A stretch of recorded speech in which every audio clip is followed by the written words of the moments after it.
साथीहरू स्वागत छ मेरो channel life on the Goma. आज पनि हामी शीर्षस्थानी व्रत कथाको 17औं अध्याय लिएर आएका छौँ र अब 17औं अध्याय सुरु हुन्छ यहाँबाट। अथ सप्तदशो अध्याय सश्लेषमान्तक वनविहार वर्णन। कुमारजी आज्ञा गर्नुहुन्छ, हे अगस्त्य मुनि, यसरी अस्वस्थामा ऋषि विदा भएर गइसकेपछि शिव पार्वती आफ्नो निवास कैलाशमा आनन्दपूर्वक रहन लाग्नुभयो। केही दिन पछाडि एक समयमा श्री महादेवले पार्वतीको कतिको बठ्याइ रहेछ बुझ्नु पर्यो भनेर विचार लिई कसैले नदेख्ने ठाउँमा गएर लुक्नुभयो। पार्वतीले श्री महादेवलाई वरपर नदेख्दा चित्त व्याकुल गरी विलाप गर्न लाग्नुभयो। अनेक ठाउँमा खोजी गर्दै जाँदा एकान्त ठाउँमा लुकिरहेका महादेवलाई बल्ल बल्ल फेला पार्नुभयो र भन्नुभयो, हे परमेश्वर, हजुरले मलाई छलेर यसरी लुक्न किन आउनु पर्थ्यो? के म सुन्दरी भइन हजुरलाई मन नपर्ने भए कि भन्ने प्रश्न गर्दै आफ्ना पतिप्रति नारी स्वभाव देखाउँदै आँसु झार्न लाग्नुभयो। त्यस बेला मनमनमा पार्वतीले मलाई अब यसै छोड्ने भइनन्, अब अर्कै रूप लिएर वनविहार गर्न जानु पर्यो भन्ने विचार गरी श्री महादेव त्यहाँबाट अन्तर्ध्यान हुनुभई सश्लेषमान्तक किरातेश्वर वरिपरि वनमा किरातको रूप लिएर शिकारी जस्तो भएर हिँड्न लाग्नुभयो। श्री पार्वतीले महादेवलाई फेरि पनि नदेख्दा मनमा ठुलो चिन्ता लिई मलाई मेरा स्वामीले किन छल्नुभयो, कहाँ जानुभयो भनी धेरै दुःख मानी ध्यान दृष्टिले हेर्नुभयो। यसरी हेर्दा श्री महादेवले किरातको रूप धारण गरी सश्लेषमान्तक वनमा पुगी शिकार खेरी घुमफिर गरेको थाहा पाउनुभयो। पार्वतीले पनि श्री महादेवलाई छल्नका निमित्त अत्यन्तै राम्री किरातिनीको रूप लिई सश्लेषमान्तक वनमा नै गएर एउटा ठुलो वृक्ष मुनि बसिरहनुभयो। केही समय बितेपछि श्री महादेव पनि घुम्दै फिर्दै त्यहाँ आइपुग्नुभयो र किरातिनी रूप पार्वतीलाई देखि उनका सुन्दरताको सम्मान गर्दै सोध्नुभयो, हे सुन्दरी, तिमी को हौ? देवकन्या हौ कि यक्षकन्या हौ कि नागकन्या हौ कि म तिमी स्वर्गकी अप्सरा शिरोमणि उर्वशी नै हौ? तिमी जस्ती राम्री त यो ब्रह्माण्डमा भरिमा कुनै स्त्री जाति होली के? तिमी झैँ राम्री स्त्री यो संसारभरिमा अर्को हुन असम्भव छ। एकता यस्ती सुन्दरी, त्यस्तामा पनि तरुणी, अर्को कुरा एक्लै, त्यसमा पनि यस्ता एकान्त वनका बिचमा आएर किन बस्यो? बाघ हात्तीको कति पनि डर नमानी यस्ता डरलाग्दा ठाउँमा आएर बस्नुको कारण के हो? हे सुन्दरी, लौ मलाई भन। किरात रूप महादेवले यति आज्ञा गरेको सुनि मलाई यसरी सोध्ने पक्का पनि मेरा आराध्य देव श्री महादेव नै हुनुहुन्छ भनी किरातिनी रूप लिनुभएकी पार्वतीले मनबाट दण्डवत प्रणाम गर्नुभयो।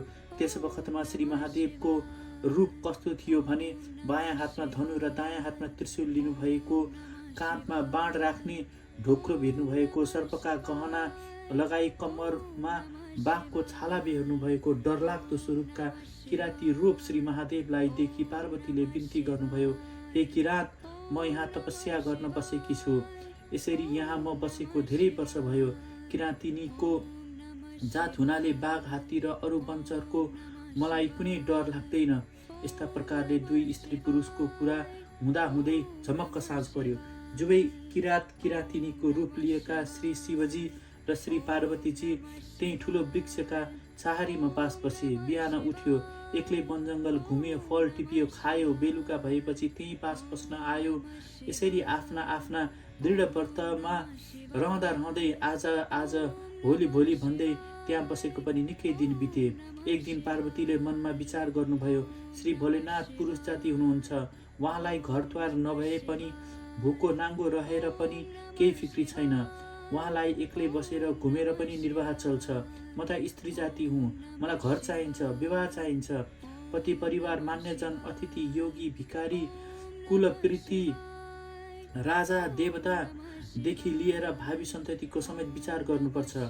अब कुनै उपाय सोच्नु पर्यो भन्ने विचार गरी श्री महादेवलाई छलेर जङ्गलका एकतिर गई आकाशवाणी भए झैँ गरी श्री पार्वती बोल्न लाग्नुभयो, हे ईश्वर, हजुरले हामीलाई बिर्सिएर यसरी वनविहार मात्र गरिरहनाले हामी ब्रह्मा विष्णु इन्द्रादिको दुःख कसरी टारिदेला?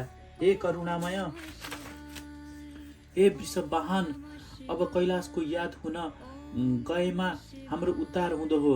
हजुरको कैलाशमा बास नभएकाले हामीहरू अनाथ हुन गयौँ। प्रभु, हामीले धेरै दुःख पायौँ, हजुरबाट हाम्रो रक्षा होस्। यस प्रकारको आकाशवाणी सुनेपछि महादेवले विचार गर्नुभयो, म यहाँ आएर वनविहार गरेको त कसैले देखेको थिएन। यो आकाशवाणी कताबाट आयो? सायद देवता नै पो बोलेका हुन् कि भन्ने विचार गरी वरपर हेर्दा कोही देख्नु भएन र चुपै रही एउटै रुखका छहारीका अर्का पाटामा बस्दै आएकी किराँतिनीलाई नदेखी खोज्न लाग्नुभयो। त्यति बेला किराँतिनी रूप पार्वती पनि कुनै एउटा लट्रम्म फल भएर पाकेको रुखका हाँगामा बसी फल टिपेर खाँदै शिवजीतिर हेर्दै गर्नुभएको थियो। त्यसै बेला शिवजीले पनि देखेर सोध्नुभयो, हे सुन्दरी, तिमी कहाँ गयौ? तिमीलाई कतितिर खोजेर व्याकुल भइसकेको थिएँ, बल्ल भेटे। यो कुरा सुनेर किराँतिनी रूप पार्वतीले, हे किराँत, म त्यति टाढा कहाँ गएकी छु र? भोक लाग्यो र कन्तमूल फल खोज्न यता आएकी हुँ भन्नुभयो। दिनभरि वरपर गएर फल जल खोजी खाए तापनि बेलुका एउटै रुखका छहारीमा बस्दै आउनुभएका किरात रूपधारी महादेवको मन किराँतिनीका रूप र बोलीकामा आकृष्ट हुन गयो। यो चेष्टा बुझेर किराँतिनी रूप पार्वतीले डराए झैँ गरी भन्नुभयो, हे किराँत, तपाईँ र म कति दिनदेखि एउटै रुखका छत्रछायामा बस्दै आएका छौँ, तर आज मैले तपाईँको बोली व्यवहारमा परिवर्तन देख्दैछु। के तपाईँको धर्म यही हो? मैले त श्री महादेव बाहेक अरूलाई स्वामी बनाउने छैन भनी प्रतिज्ञा गरेकी छु। तपाईँमाथि जुन विश्वास थियो त्यो भ्रम रहेछ। किराँतिनीका यी कुरा सुनेर किराँतले भन्नुभयो, तिम्रो यस्तो प्रतिज्ञा छ भने मलाई उनी महादेव भनी जान। वन विहारका इच्छाले यहाँ किराँत रूप लिई आएको हुँ, नपत्याए मेरो असल रूप हेर। यति भनी ज्योति स्वरूपको दर्शन दिनुभयो। त्यसपछि किराँतिनी रूप पार्वतीले हर्षित हुँदै भन्नुभयो, हे ईश्वर, हजुर साक्षात श्री महादेव भइबक्सेको रहेछ। अब कन्यादान लिन मेरा बा आमाका घर अर्थात् मेरो जन्मघर जाउँ भनी महादेवका अघि लागेर आफ्ना बाबा हिमालयका घरमा पुग्नुभयो। वहाँ पुगेर श्री महादेवले पार्वतीको असली रूप देखेर आश्चर्य मान्नुभयो। भगवती पार्वती नै किराँतिनीको रूप लिएर मैले विहार गर्ने वनमा गएकी रहेछन्। त्यो वनका माझमा भएको ठुलो वृक्षका फेदको अर्कापट्टि बास बस्ने र आकाशवाणी गर्ने रुखमा चढेर फल टिपेर खाने पार्वती नै रहेछन् भन्ने सबै कुरा बुझिसकेपछि शरमले गर्दा के गरौँ र कसो गरौँ हुँदै अन्तर्ध्यान हुनुभयो। अनि फेरि उही सश्लेषमान्तक वनको उत्तर भागमा किरातेश्वर शिवलिङ्ग भएर रहनुभयो। यसरी श्री महादेव अन्तर्ध्यान भइसकेपछि पार्वतीले श्री महादेवलाई नदेख्दा आफ्ना बाबा आमाले नदेख्ने गरी अत्यन्त विलाप गर्दै ध्यान दृष्टिले विचार गर्नुभयो। आफ्ना स्वामी श्री महादेव सश्लेषमान्तक वनकै उत्तर भागमा किरातेश्वर शिवलिङ्ग भएर रहनुभएको थाहा पायो र आफू पनि सरासर वहीँ जानुभई किरातेश्वरका फेदबाट बग्ने बागमती नदीका पश्चिम तटमा नृत्य स्थान गरी किरातेश्वर शिवलिङ्गमा पतित पावन बागमती गङ्गा जलको र अरू जुटाएको सामग्री धूप दीप नैवेद्य आदिद्वारा नित्य पूजा गरी श्री महादेवको ध्यान र तपस्या गर्न लाग्नुभयो। यसरी पार्वतीले किरातेश्वर शिवलिङ्गको नित्य सेवा गरी बागमतीका किनारमा बसी तपस्या गरेको ठाउँको नाम गौरीघाट रहन गयो। त्यो पवित्र स्थल गौरीघाटमा गएर कुनै पनि नर वा नारीले बागमती नदीमा स्नान गरी किरातेश्वर शिवलिङ्गको दर्शन गर्लान्, तिनका सबै दुःख कष्ट नाश भई यो लोकमा अतुल सुखीय ऐश्वर्य प्राप्त गरी अन्त्यमा शिवलोक कैलाशको बास पाउलान्। हे अगस्त्य मुनि, बागमती किनारमा पार्वतीले नित्य स्नान ध्यान तपस्या र पूजा गरेको देखि श्री किरातेश्वर महादेवले प्रसन्न भएर आफ्नो कर्पूर झैँ गौर वर्णको स्वरूप लिएर प्रकट भई पार्वतीलाई दर्शन दिनुभयो। जगतमाता पार्वतीले आफ्ना आराध्य देव श्री महादेवको दर्शन पाएर उहाँका पाउमा परि अञ्जली बाँधी हर्षायु झार्दै बिन्ती गर्न लाग्नुभयो, हे करुणा अवतार, हजुर संसारका सार होइबक्सन्छ। हे भुजगेन्द्रका माला धारण गर्ने ईश्वर, हजुरको सदा सर्वदा मेरो हृदयमा बास होस्। हजुरमा मेरो कोटि कोटि नमस्कार छ। प्रभु स्वामी, मलाई छाडेर यो सश्लेषमान्तक वनका एकान्त ठाउँमा आएर किन राज गरिबक्स्यो? मबाट भएको भुलचुक क्षमा पाऊँ ईश्वर। मैले किराँतिनीको रूप लिएर अनेक छल गरेँ। हजुरलाई आफ्ना माइत पुर्याएर मेरा बाबा आमाका अगाडि शर्मिन्दा बनाए। प्रभु, मेरा त्यस्ता काम अब उपरान्त हुने छैन। यसरी पार्वतीले गरेको प्रार्थना र पश्चाताप गरेको सुनि श्री महादेव खुसी भई पार्वतीलाई अङ्कमाल गरी काखमा राखेर त्यहाँबाट अन्तर्ध्यान भई हिमालय पर्वतका घरतर्फ अर्थात् ससुरालीतर्फ जानुभयो। श्री महादेव र पार्वती आफ्ना घरमा आएको देखि हिमालय अत्यन्त खुसी भई छोरी ज्वाइँको नाना सुगन्धले युक्त पुष्प वृष्टि गराउनु भयो। त्यसपछि उच्च आसनमा बसाली पाउ धोई पाद्य अर्घ आदि चढाई 84 व्यञ्जन तयार गराई भोजन गराउनु भयो। यसरी ससुरालीमा बसेर केही दिन बितेपछि भगवान शिवले पार्वतीसित भन्नुभयो, हे गिरिराज पुत्री, कैलाश छोडेको पनि धेरै दिन भयो। अब यहाँ बस्ने काम छैन, छिटै कैलाशतिर जाउँ, तिम्रा बाबा आमासित बिदा माग्ने काम गरौँ। यति भनी दुवैजना हिमालय र मेनका छेउमा पुगी श्री महादेवले निवेदन गर्नुभयो, हे पिता, हे माता, जुन दिन सतीदेवीले देहत्याग गरिथिन् त्यो दिनदेखि कैलाशको मुख्य स्थान शून्य छ। अब हजुरबाट आज्ञा भए पार्वतीलाई साथी लिई कैलाश जाने थिए। श्री महादेवले हे पिता, हे माता भनी सम्बोधन गरेको सुनि अत्यन्त खुसी र हर्षले गदगद भएका हिमालयले हात जोडी नम्र हुँदै बिन्ती गर्नुभयो, हे त्रैलोक्यनाथ, हे चराचरपते, हजुरले अज्ञानीले जस्तो गरी मलाई मोहले छोपी हे पिता भनिदिएकोमा मेरा सम्पूर्ण विकार नष्ट हुन गए। हे प्रभु, अब ममाथि दया राखी मेरा सम्पूर्ण अज्ञान नाश गराइदिई बक्सियोस्। हजुरका भक्तिमा मेरो चित्त सधैँ लागिरहोस्। यति भनी हिमालयले श्री महादेव र पार्वतीलाई दण्डवत ढोग गर्नुभयो। त्यसपछि छोरी र ज्वाइँलाई धेरै थरीका वस्त्र र गहना पहिराई सिंहासनमा बसाली षोडशोपचारले पूजा गरी नाना थरीका मेवा मिष्टान्न आदि नैवेद्य चढाई स्तुति गर्न लाग्नुभयो। हे भगवान शङ्कर, जसरी श्री लक्ष्मीनारायणका समुद्रका घरमा गएर बसिदिनु हुँदा समुद्रले आनन्द प्राप्त गर्नु भए थियो, त्यस्तै मेरी छोरी सहित भएर हजुरले मेरा घरमा राज गरिदिनाले म आनन्द प्राप्त भएँ। हे जगदीश्वर, हजुरको महिमा अपार छ।